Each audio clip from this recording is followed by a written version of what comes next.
Welcome back to another episode of Light Beer, Dark Money. I'm Sean Noble. And I'm Chris Clements. And we are honored to have Danny Seiden here with us. Former... we have known Danny how long now? A long time. When he was just a whippersnapper. Yeah. And now he's telling other people. He's telling the president what he needs to do with his industrial policy yesterday. You met with the president?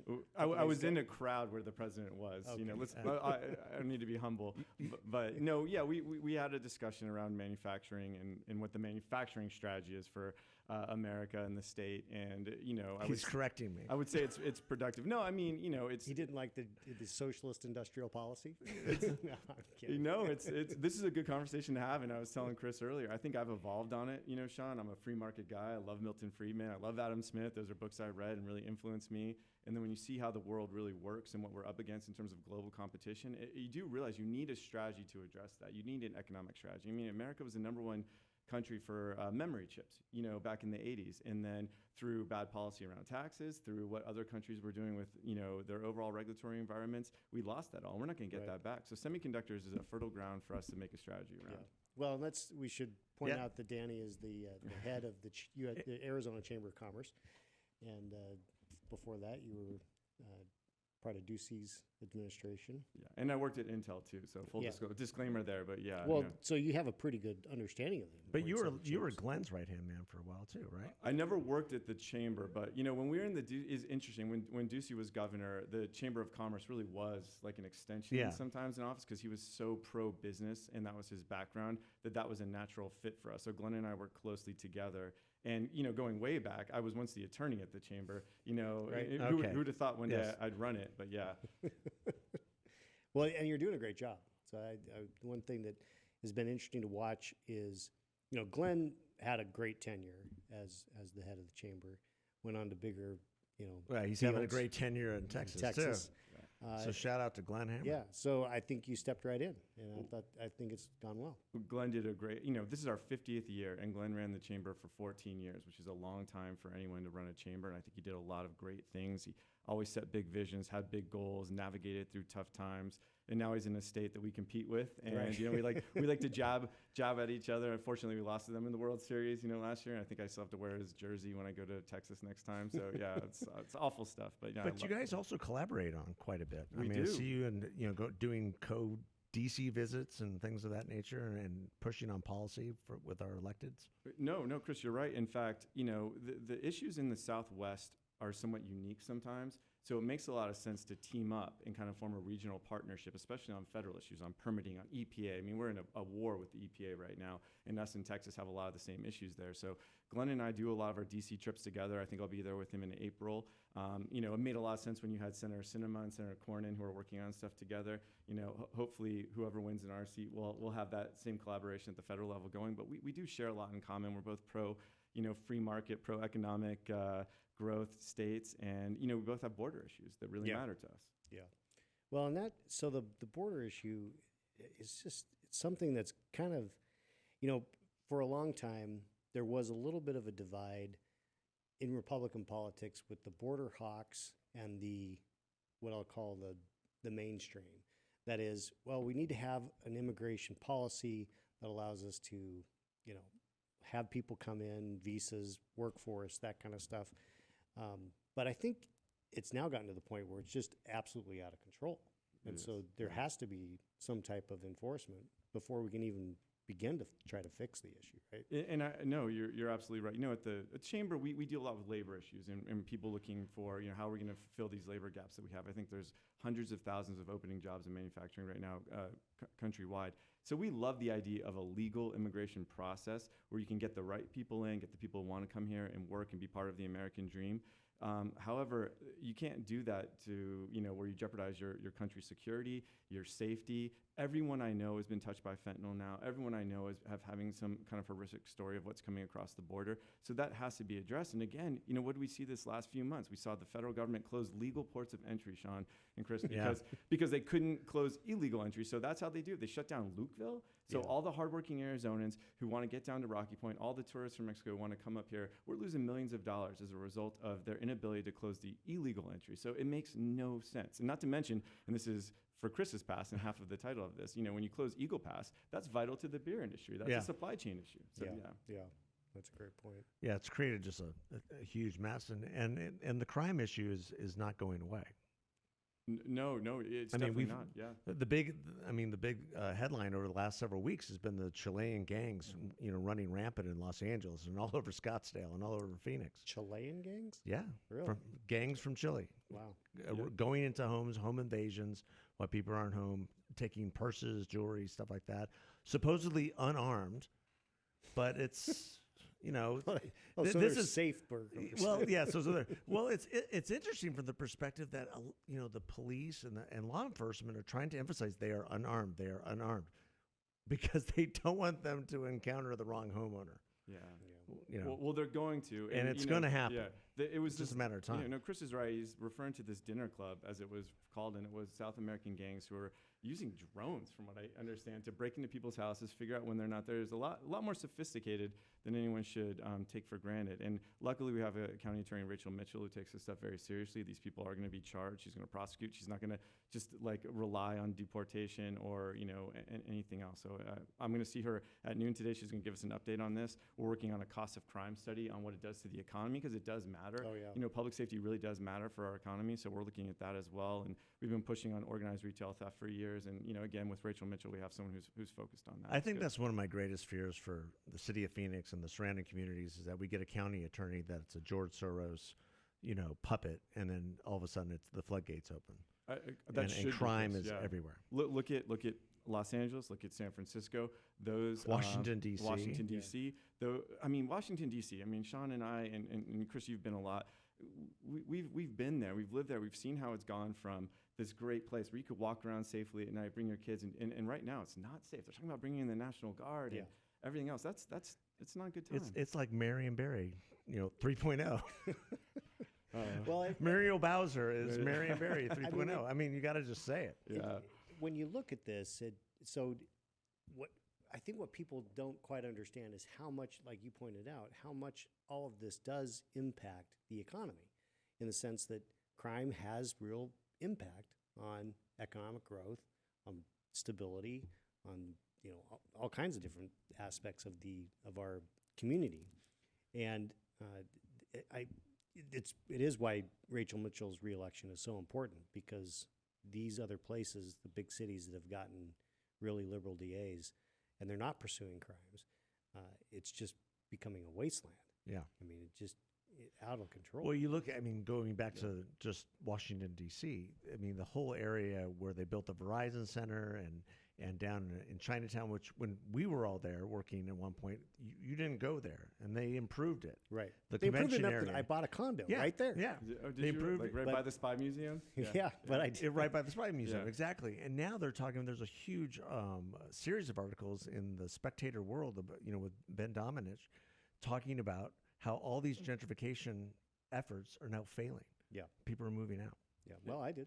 It shows you how Well, much. it began Yeah. with you, really. Right, yeah, I was the first out. And it shows you how much policy matters. Things Yeah. like rent control, all these bad ideas that they tried, they don't work. And you're right. We used to say, we should go buy an Anacostia right now because everything is being gentrified in D.C. It's going to be the best. And that's the place you really need to go. That might be a step too far. But Chris, look at the Navy Yards. The Navy Yards were Yeah. a very dangerous place when I first lived in D.C. And now it's like, the hub is where you is want the to hub.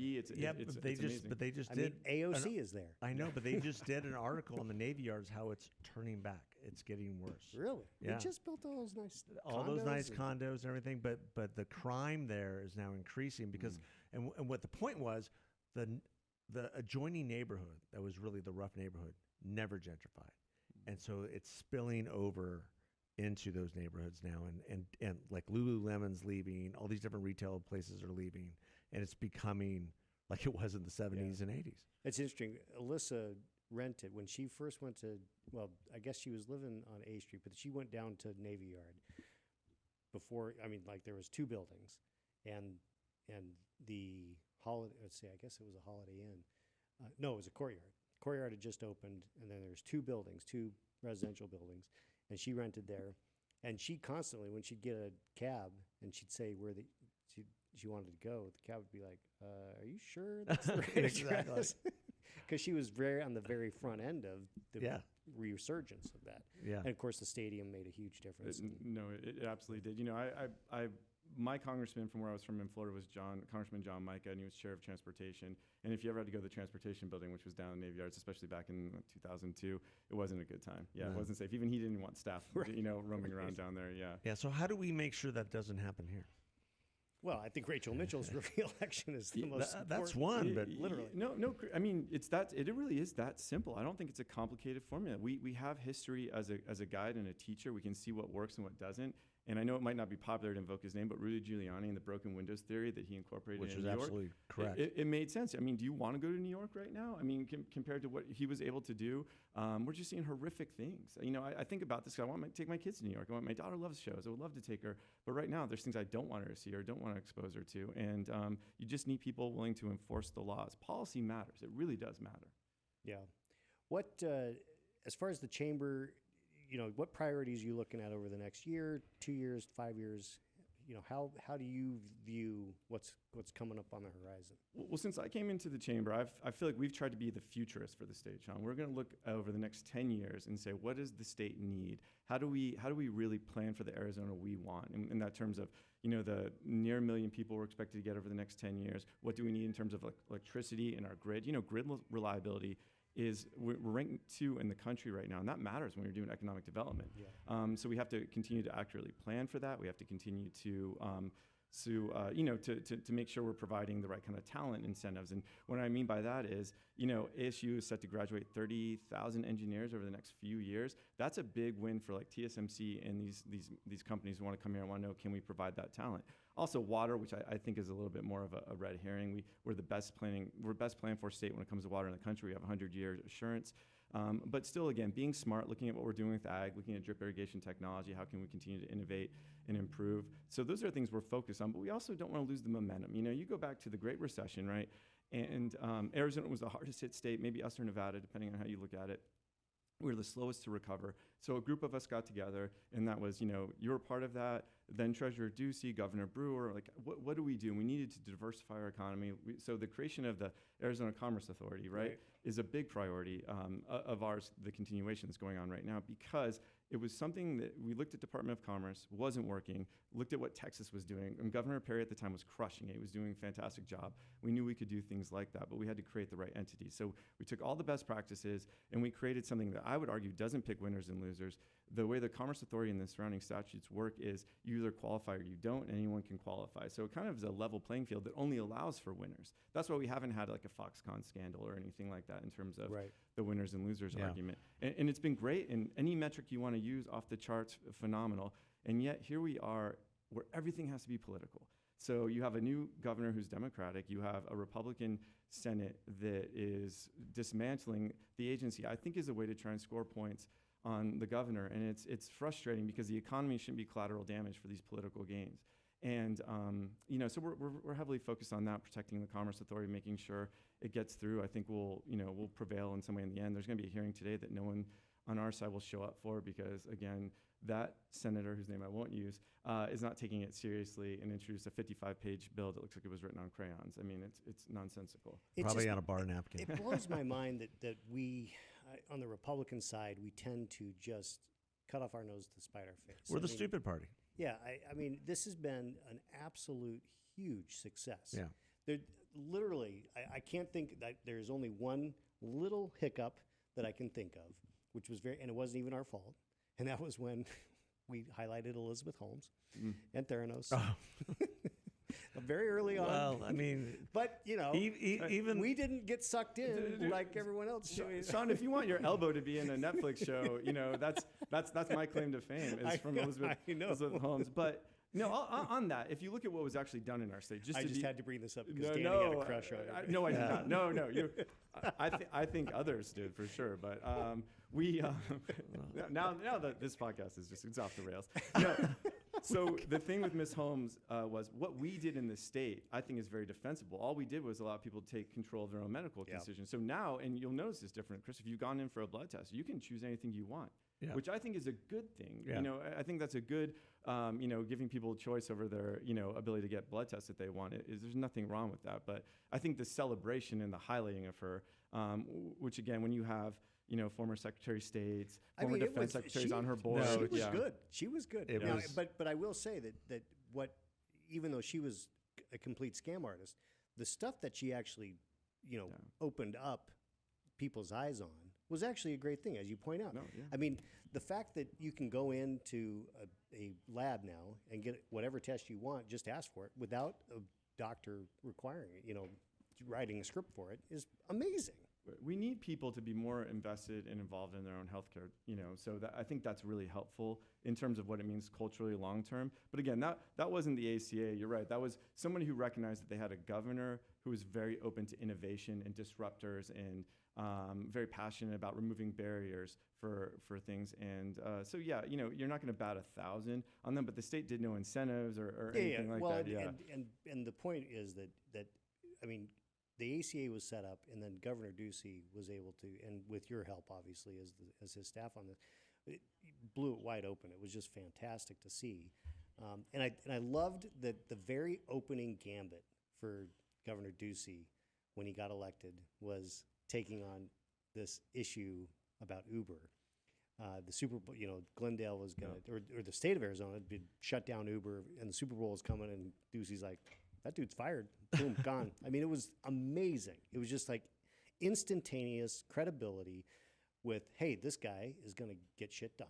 Yeah. So, you know, I know he loves to tell that story. It was very interesting to sit down and interview at the time. And, you know, in the world of credit and who was involved with campaigns or who was there at the very beginning, I don't think Sean ever probably gets enough. You know, I know you were always on the outside eventually, but Sean was there at the very, very beginning with then not even, I would say Citizen Ducey, before he became treasurer and everything else. And Sean was kind of one of the masterminds of that plan. I was much more of the guy who was getting Sean's coffee back then. But, you know, in what we saw in Ducey was a guy who had this passion for the reputation of our state. And I don't just mean like the 1070 nonsense, which is very frustrating to me to watch us boycott our own state.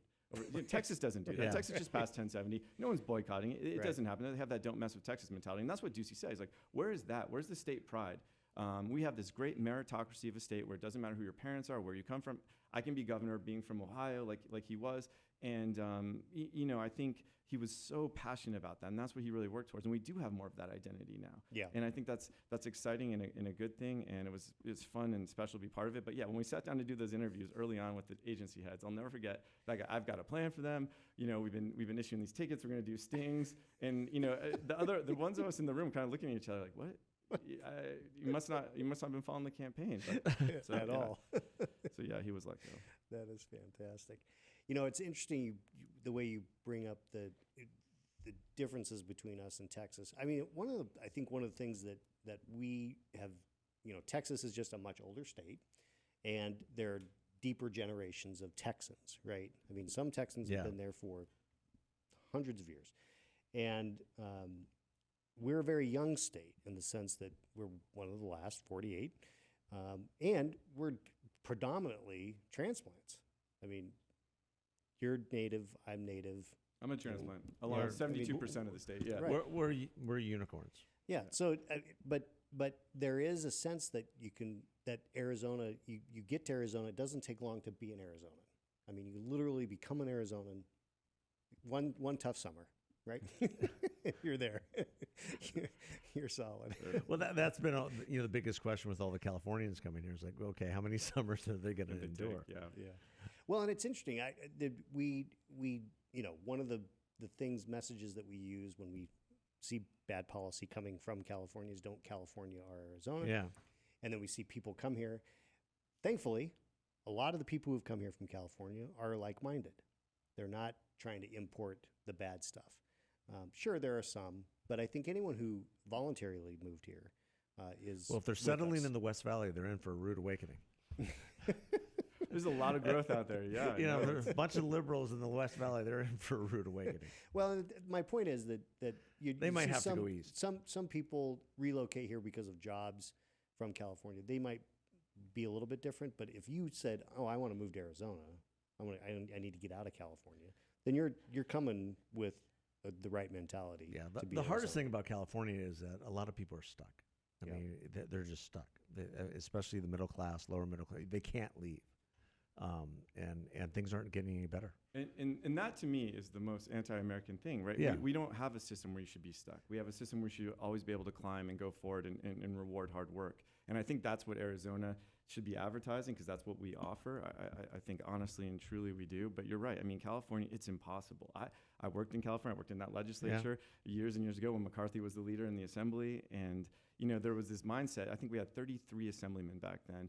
And he would say, you know, if the Democrats take completely over, then California will realize how bad they are and how bad their policies are, because there was a 2/3 tax thing. And they did. Yep. And they haven't. You know, the state just gets worse and worse and worse. And it's such a beautiful state and such a wonderful state. And all of us have ties to it that it's a tragedy to watch what's happened. Well, it's amazing that it is losing population. Yeah. One of the best states. Over in- 500,000. I mean, I didn't think it was possible that we'd ever see a point where there were actually congressional districts being taken away from California. Yeah. But that was the case this last time, and it will definitely be the case this next time around. Yeah. And you know, And yet Gavin Newsom still claims everything's okay, everything's all rosy from his perch at the French Laundry. Yeah, you brought up Tough Summers as a funny Gavin Newsom story, because he was, I think, the DA in San Francisco Oh, yeah, he when was. I lived there. But when I talk about the summers, usually I'm doing these interviews like, guys, like a warm hug here in Arizona. It's not that bad. You know, you're welcome out here. And, you know, our ACs work, unlike Texas. I always point out that Texas has Right, power yeah. issues. But, you know, after I, you know, get off the interview with Broomhead, someone will be like, well, you sound like Gavin Newsom talking about how great California is in summers. But, yeah, I don't like the summers here either. But I do like that our power stays on and that our Yeah. factories keep working. But well, yeah. and the way it looked, I tell people I would much rather deal with a couple, 2 or 3 months of super hot than a week of the upper north, the Midwest in the winter. Oh, yeah. It's Or just even, brutal. yeah, just Kansas in, Well, in the anyway, summer. I just In the summer or winter. well, I just Iowa. cold. You just can't. When it's Yeah. cold, it's cold. Just Yeah. nothing to do. But about even Texas, I mean, Texas, the weather's nice one day, and then you have a blizzard the well, next. it is. I mean, Especially in that Dallas, is Fort why Worth. climate is one of the 5 C's. Well, I guess 6 now because we have chips. Chips, yeah. Officially added by Governor Hobbs yesterday. So, yeah. Oh, really? Was that yesterday? She said it. She's like, we have 5 C's now. We have the 6 C. Yeah, with the semiconductors Chips. and chips.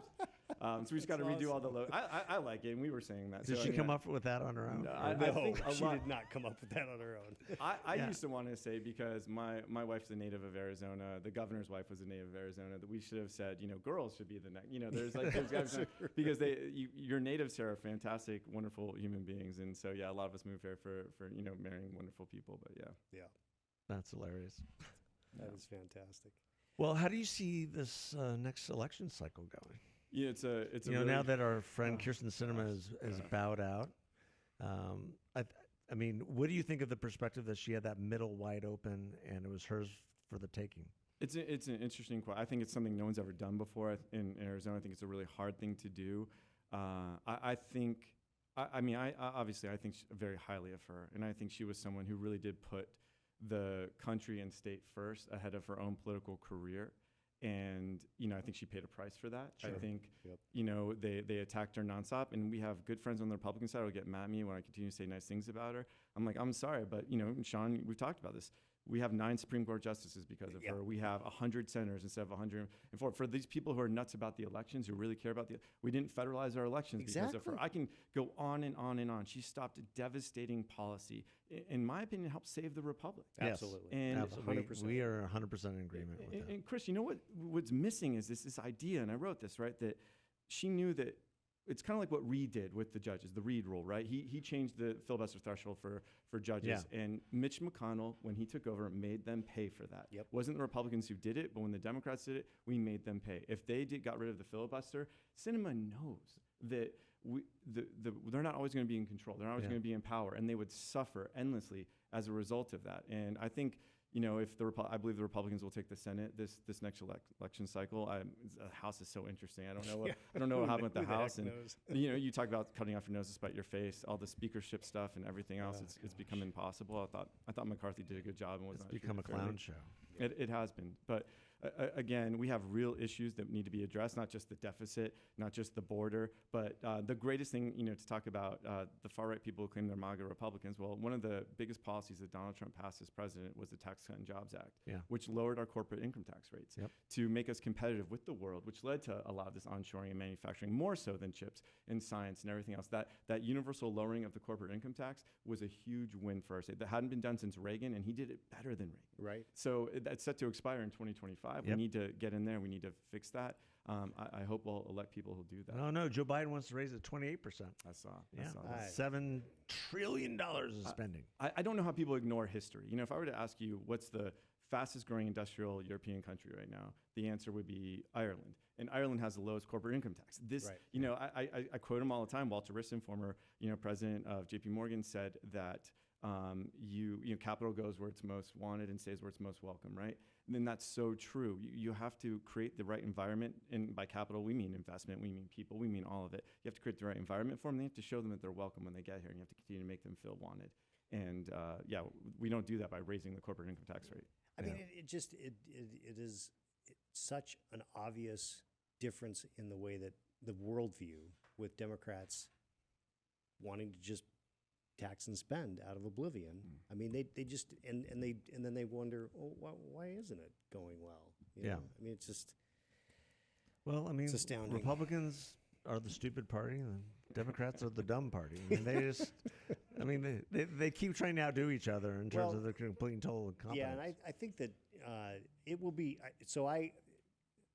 I think the Democrats would have a chance to be a little bit smart, like removing Biden from the ticket. I don't know whether they'll do it. I mean, I've predicted that they'll put Michelle on, and then Trump is screwed.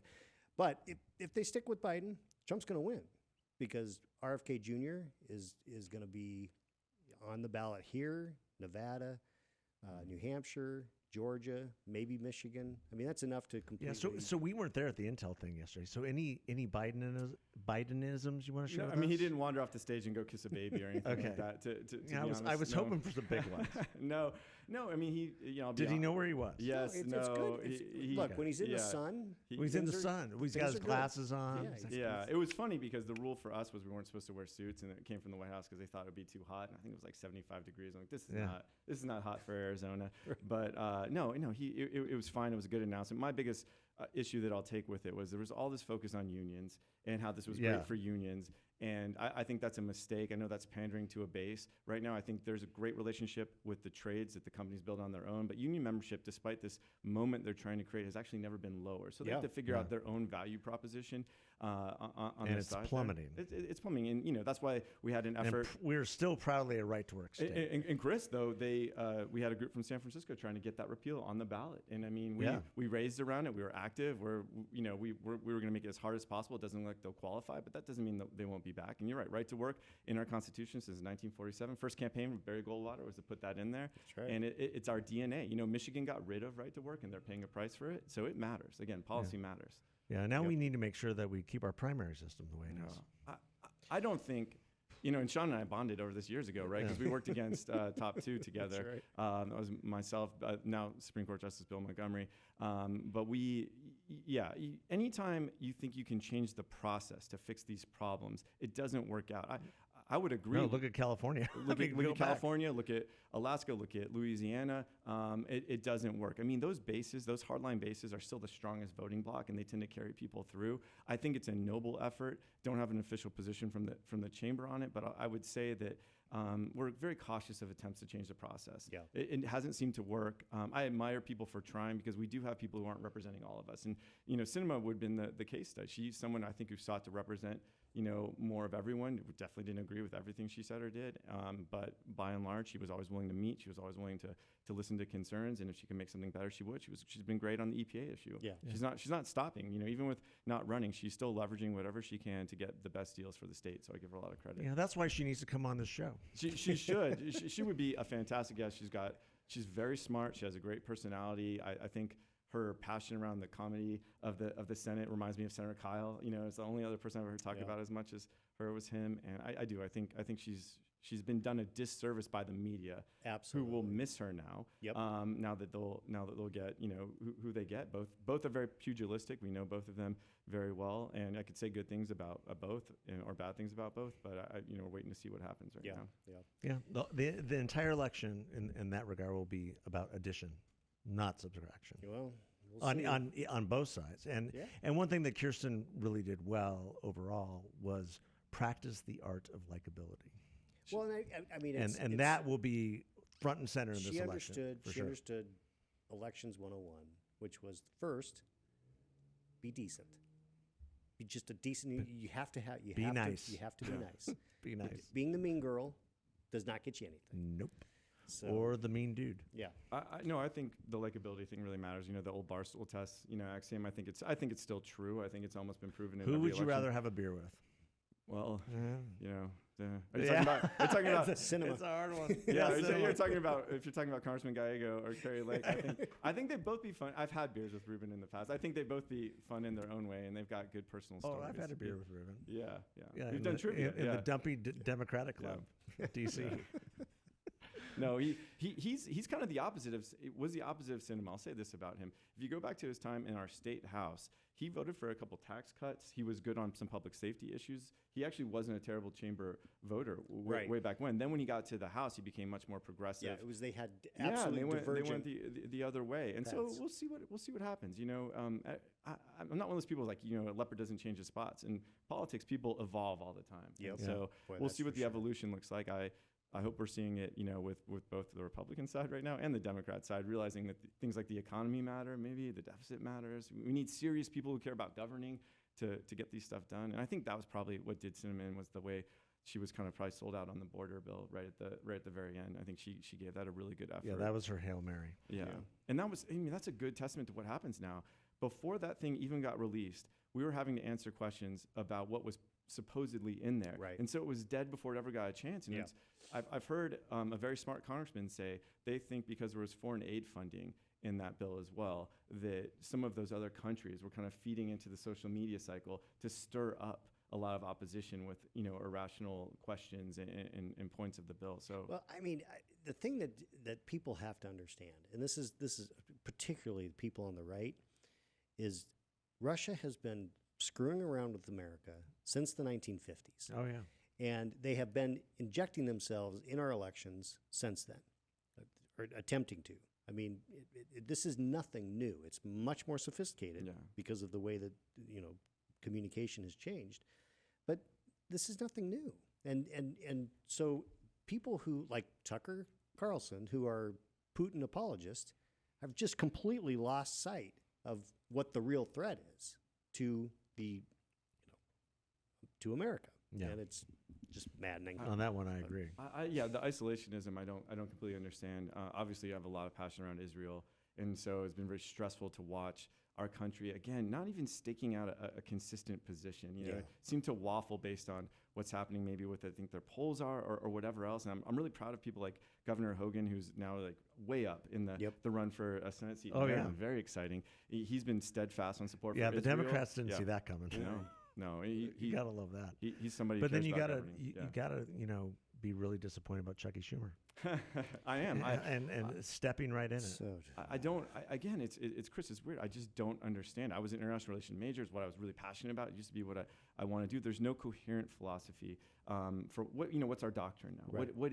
What is the Biden doctrine? Or for a minute you could have said the Trump doctrine was pushing towards good resolutions in the Middle East. You had the Abraham Accords. You had a lot of good things happening there.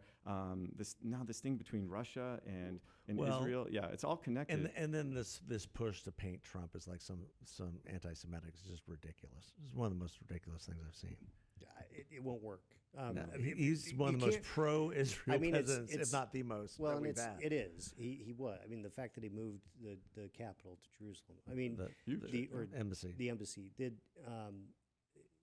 It is a typical Biden and Democrat move to take a major weakness and try to project it onto your opponent. I mean, the border, the border is the Republicans' fault. what? Yeah. I mean, he could fix a whole bunch of it today. Yeah. No, by he just definitely putting those- could. I don't think any of that's going to work though. No, I think no, people no. are much smarter No, and people have more access to information. They are smarter. But what I hope to see, regardless, would be whoever gets elected. We've had this it's been every single cycle now. Whoever gets in charge then weaponizes the political process against their former opponents, which is kind of what you see in international Yeah. countries. It's one of the reasons why all these ex-presidents of even better run countries end up in prison for some spell or not. It's almost expected that if you run and the opposition party wins, you'll find yourself in prison. And that's unfortunate because we have real things to govern about, real things to focus on. And if it is President Trump, which the polls showed today, I think it could be. But, it's a long time in the election still, so I don't know what's going to happen. I hope that he has people. And anybody who thinks they know, that's Yeah. a no. Yeah, I hope they focus on the deficit. I hope they focus on our standing in the world and kind of like extinguishing these fires right now because it's a frightening time. Yeah, Yeah. it is. Danny, thank you so Well, much for on that taking the time. positive note, Well, but there's it's a lot a great to be positive time to about be it. in Arizona. That's right. It's 80 degrees today. It's sunny. We had a little rain last night. It's going to cool off. And for this next another month or so, it's unbelievable. You can go to spring training. You can, you can eat outside. It's a beautiful time, and you can come here and get a job. We're still in the top 5 for growth. Yep. Everything is roses in Arizona right now. right. So we just have to keep it that way. And the Exactly. roses are blooming. Yes, That's they are. right. Great. Thanks again, Well, Danny. thank you so much. I'll insult the Dodgers again, so I get an invite sooner than later. They lost what, 12 to Yeah. 11? I think they paid $1 billion This morning? for that guy to go in and have the worst start ever. So yeah. Well, and then he got ripped off by his translator. Oh so. sure, that's the story we're going with. It's Front page of the Wall Street Journal. That's right. I know. They let him. I don't know. It's gonna be really interesting to see how that plays out. And I know right now I think there's a lot of scrutiny on gambling in sports because of sports betting. As so, well there should be. yeah, I hope they take it seriously. I hope it's all looked into. I mean, one of the best things about baseball is it's a romantic sport. We love it. We love the stories. That's how you sell it to your kids. Now that I've got 3 young kids, and if I'm going to watch a baseball game, I have to create the narrative for them. It's always there. It's why it's an intellectual sport. Yeah. Sometimes, like George Will has always made that case, and to undermine the integrity is a real challenge, which is why I think Pete Rose got such a huge penalty back in the day. So, Right. yeah. Well, this will be. But a fun that's a whole season. nother podcast. Yeah, no, I would love to talk sports on the other podcast. Yeah, you would appreciate it. Sean. I was speaking at the Washington State Chamber. They do an event, the Mariners spring training facility every year. I was there last Saturday. I spoke. I followed the Seattle GM, and he was saying that deferred contracts, referencing the piece I wrote, are a bad idea and they can destroy your industry. Just ask the Diamondbacks. They ruin themselves with deferred contracts. And so when I got, I was like, for what it's worth, I wouldn't say we ruined ourselves. We've been to 2 World Series, won one, which is 2 more than the Seattle Mariners have been to. So, I'm a homer. I protect the Diamondbacks. And guess what? The Diamondbacks they're gonna have a great season this They're year. going to have a great season. In fact, we got a great player from the Mariners. I'm very excited for the season of the Diamondbacks. And I think Derek Hall is one of the best people in the sport. I think Yep. he's an all-around good guy. He's one of the best people in the state. You've been in forums with him. You know how wonderful Derek is. Yeah. He's just a good human being. And he kind of he's one of those people who gives you faith in humanity. So, yeah. Absolutely. Yeah. Absolutely. And he loves the game. He does. And you want it? And he secretly loves the Dodgers. I mean, he used to work- started he used to started work at for the them. Dodgers. Yeah, I know. He does the best Tommy Lasorda impersonation I've ever Yes, he heard. does. He's When hilarious. Tommy Lasorda passed away, I didn't text him. I texted Derek. I'm like, That's right. this is the worst. Yeah, no, it's funny. No, great guy. All right. All right, we can keep going, but All right. Thanks, All right, Danny. thanks, guys. Yeah, Yeah, thank God you so much. bless. Thanks, everybody. Thank you. See ya.